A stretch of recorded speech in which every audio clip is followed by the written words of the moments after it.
ನಮಸ್ತೆ ವೀಕ್ಷಕರೇ, ನೋಡಿ ವರಮಹಾಲಕ್ಷ್ಮಿ ಪೂಜೆ ಮುಗ್ದಿದೆ. ಈಗ ಅಲ್ಲಿ ಇಟ್ಟಂತ ಬೆಳ್ಳಿ ಸಾಮಾನುಗಳನ್ನ ಯಾವ ರೀತಿ ತೊಳಿಬೇಕು ಅನ್ನೋದ್ರ ಬಗ್ಗೆ ತಿಳಿಸ್ಕೊಡ್ತೀನಿ.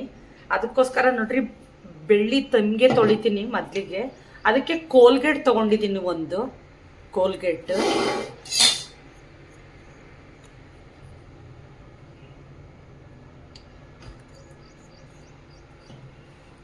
ಕೋಲ್ಗೇಟ್ ತಗೊಂಡು ಇದನ್ನ ಚೆನ್ನಾಗಿ ತೊಳಿಬೇಕು. ಈ ಥರ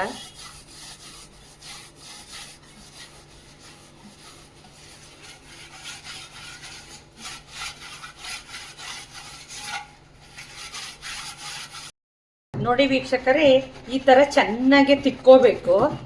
ನೋಡಿ, ಏನನ್ನು ಯೂಸ್ ಮಾಡಬೇಡ್ರಿ, ಓನ್ಲಿ ಕೋಲ್ಗೇಟ್.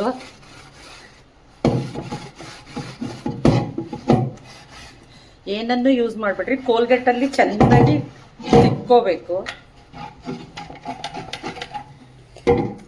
ಈಗ ತೊಳಿತೀನಿ ನೋಡ್ರಿ.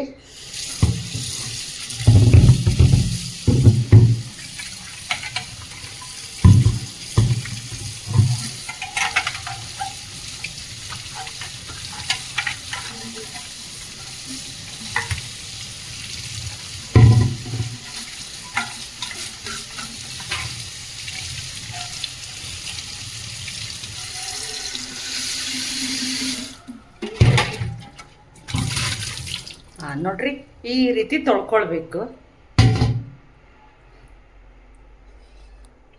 ನೋಡ್ರಿ, ಅದೇ ರೀತಿ ಈಗ ಅಮ್ಮನವ್ರ ಮುಖನೂ ಅಷ್ಟೇ ಚೆನ್ನಾಗಿ ತೊಳ್ಕೊಳ್ಬೇಕು. ನೋಡಿ,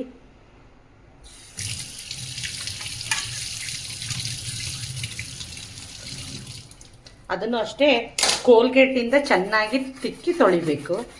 ಓನ್ಲಿ ಕೋಲ್ಗೇಟ್ ಮಾತ್ರನೇ ಯೂಸ್ ಮಾಡಿ.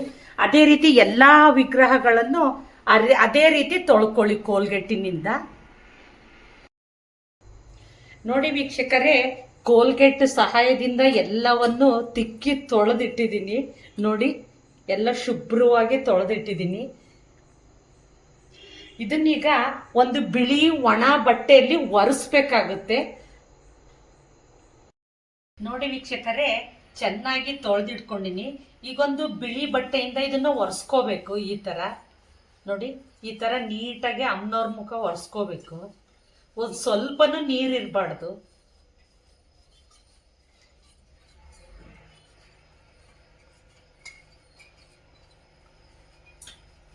ನೋಡಿ, ಈ ರೀತಿ ಒರೆಸ್ಕೊಂಡು ಬೆಳ್ಳಿ ತರಬೇಕಾದ್ರೆ ಅವರೇ ಪೇಪರ್ ಕೊಟ್ಟಿರ್ತಾರಲ್ಲ, ಆ ಪೇಪರ್ ಅಲ್ಲಿ ನೀಟಾಗಿ ಮಡಚಬೇಕು. ನೋಡಿ, ಆ ಪೇಪರ್ ಅಲ್ಲಿ ನೀಟಾಗಿ ಮಡಚಿ ಈ ತರ ಮಡಚಿ ಒಂದು ಬಾಕ್ಸ್ ಅಲ್ಲಿ ಹಾಕಿ ಇಡಬೇಕು.